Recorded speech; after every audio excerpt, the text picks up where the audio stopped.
Con la destitución de Patricia Benavides ha cerrado una etapa en esta nuestra historia reciente. El domingo 26 de mayo, Rosa María Palacios, en su columna en La República, llamó nuestra atención sobre una contraofensiva que podría estar liderada por quienes controlan la mayoría en el Congreso para atacar esas dos decisiones que han desbaratado lo que parecen haber sido sus planes en este tiempo sobre el control del Ministerio Público. Modificar la resolución judicial que devolvió a su posición original a la fiscal Zoraida Ábalos, inhabilitada por el Congreso, y atacar de alguna manera la resolución que destituyó a Patricia Benavides, la anterior fiscal de la Nación. Sin duda, la historia reciente, el modo en que se han generado bucles, idas y venidas a contramarcha entre decisiones contradictorias que anulaban decisiones anteriores para luego reponerlas, sugiere el riesgo de un nuevo bucle, de una repetición insistente de contraataques, intentando devolvernos a un día anterior a aquel en el que hoy estamos. Sin embargo, también es parte de esta coyuntura la nueva Junta de Fiscales Supremos, ahora integrada por 4 magistrados, Zoraida Ábalos, Delia Espinosa, Pablo Sánchez y el señor Villena, actual fiscal de la Nación, respecto a la nominación de quien en adelante debe dirigir las fiscalías por el tramo siguiente. No será ya Patricia Benavides. Ninguno de los formatos que puede ensayar el Congreso o su defensa va a poder alcanzar una elección definida por la Junta de Fiscales Supremos. Atención con esto, en nuestro ordenamiento legal, las elecciones o designaciones a cargos producidas por concursos pueden ser atacadas cuando la calificación de los postulantes o en los procedimientos seguidos por los órganos que deben decidir a quién encargar posiciones de autoridad se produce alguna violación al debido proceso. En nuestra práctica reciente, los procesos de elección por concurso pueden ser incluso forzados.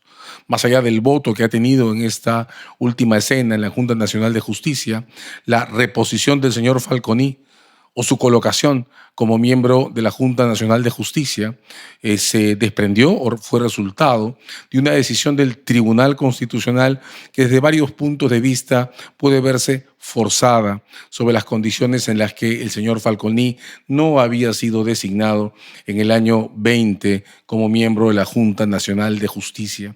Pero estas cosas no pueden ocurrir, no tienen cómo ocurrir en procedimientos de elección por votación. Las votaciones de órganos públicos son inatacables, salvo casos extremos que no pueden concurrir en una asamblea como la Junta de Fiscales Supremos, integrada solo por 4 integrantes. Imposible pensar ahí que algún elector no sea recibido en la asamblea o que pasen cosas como que los votos se cuenten mal. 4 votos no se pueden contar de manera equivocada. Entonces es cierto que nuestra historia reciente nos obliga a estar atentos a cualquier resaca en formación. Pero al mismo tiempo es cierto que ahora tenemos una oportunidad que no hemos tenido en tiempos recientes para terminar de sacar a la Fiscalía de la Nación de esa línea divisoria entre 2 bandos en pugna, en esa suerte de guerra institucional provocada por un Congreso que pretende controlarlo todo. La Fiscalía de la Nación, a partir de la reorganización de la Junta de Fiscales Supremos, con el regreso de Zoraida Ábalos, antes de eso, con la reincorporación de Delia Espinosa, está en posición de designar un nuevo gobierno para las fiscalías que le permita finalmente a esta organización trazarse objetivos distintos. El Congreso ha venido en todo este tiempo intentando controlar instituciones constitucionales que deben mantenerse autónomas. No ha podido hacerlo del todo con la Junta Nacional de Justicia, que aún está a la espera de decisiones definitivas de la Corte Suprema de Justicia en los casos que se refieren a las inhabilitaciones a Aldo Vázquez y a Inés Tello. No ha podido hacerlo con el Ministerio Público, que ahora tiene la oportunidad de reorganizarse. No ha podido hacerlo con el Judicial, al que ni siquiera ha tocado. aunque mantiene su intención de hacerlo con el Jurado Nacional de Elecciones. Y claro, las decisiones que el Tribunal Constitucional ha tocado en ese último tiempo, la que ha adoptado en este periodo, ponen en duda si las condiciones de su elección siguen todavía o van a seguir todavía determinando el sentido de sus fallos. La Defensoría del Pueblo no requiere más comentarios. Entonces subrayemos esto. Estamos en una situación aún en riesgo institucional, pero también en una situación que tiene una oportunidad imposible de desaprovechar.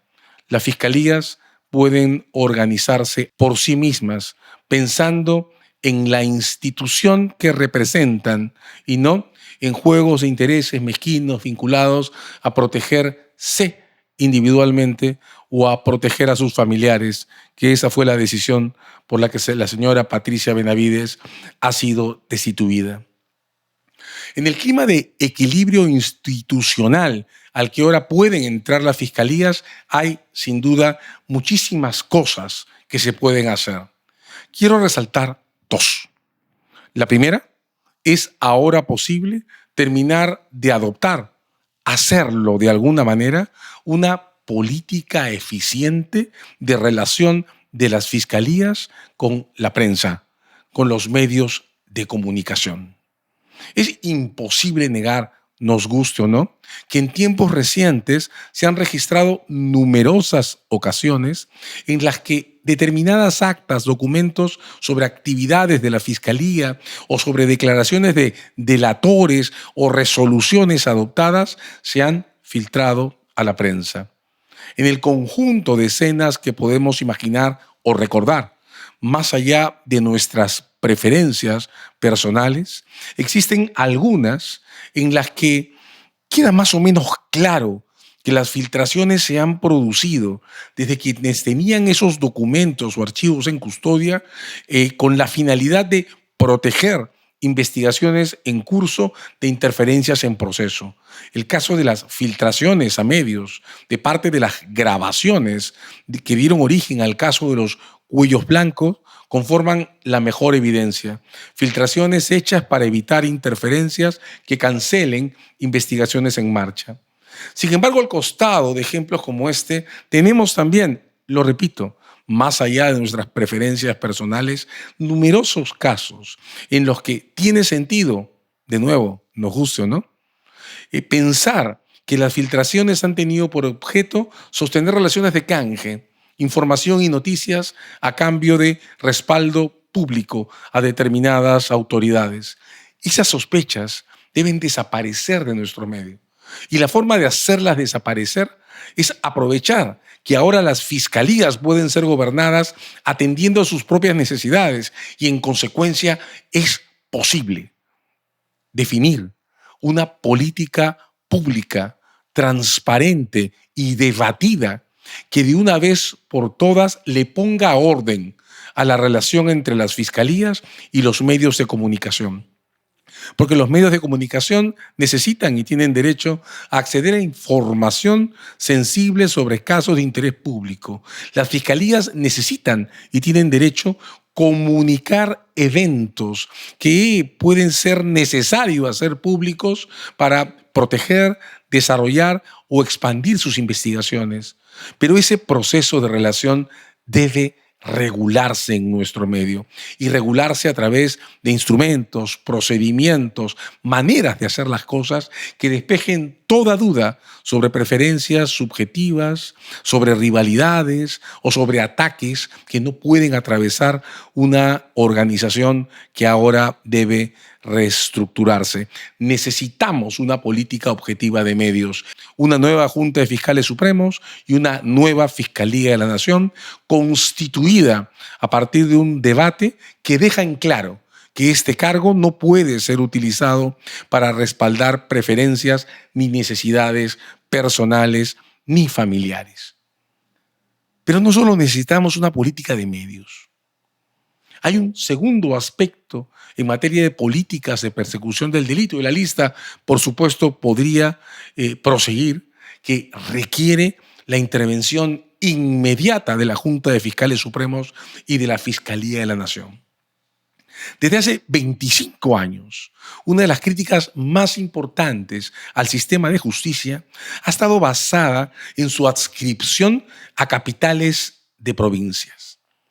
En estos últimos años, de manera silenciosa y, por cierto, desigual, las fiscalías y el judicial han hecho esfuerzos encomiables, pero repito, silenciosos, por romper esa adscripción a capitales de provincias.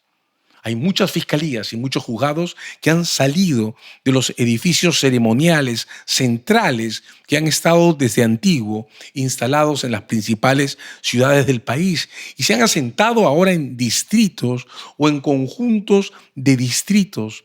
El proceso es desigual, pero efectivamente existe.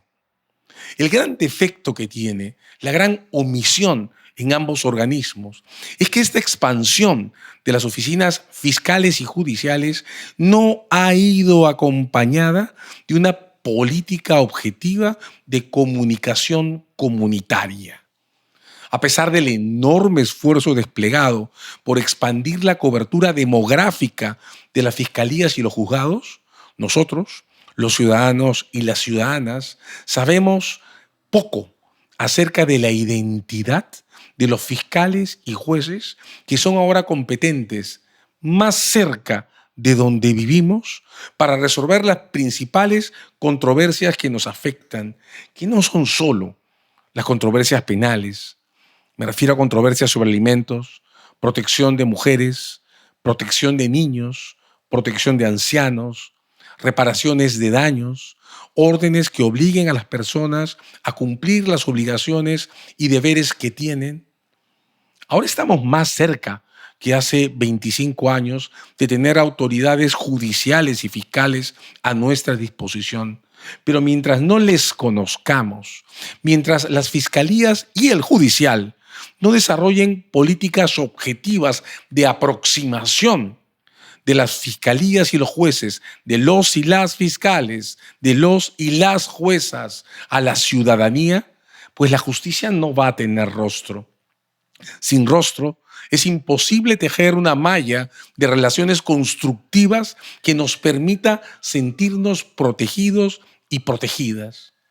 La justicia no es algo que se resuelve solo con el modo en que se desempeñan las autoridades a cargo de casos emblemáticos, como los casos Odebrecht o los casos Benavides. La justicia no se resuelve en las primeras páginas de los diarios, no se resuelve en los debates que tienen que ver con órganos políticos o con el poder.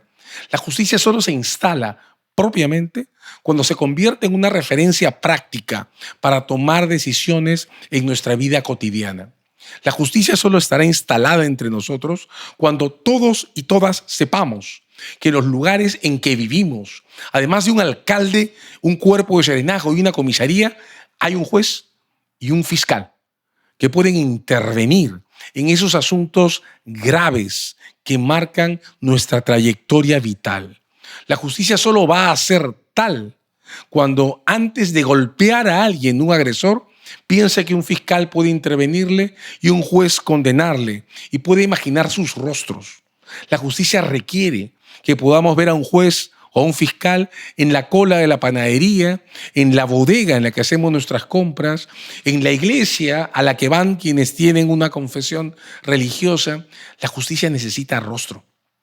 Ese rostro necesita una política objetiva de comunicación comunitaria, dos en realidad, una definida desde las fiscalías, otra definida desde el judicial, que nos pongan delante, en el centro de nuestras preocupaciones cotidianas, la expresión concreta de la ley, que es una autoridad revestida de legitimidad constitucional.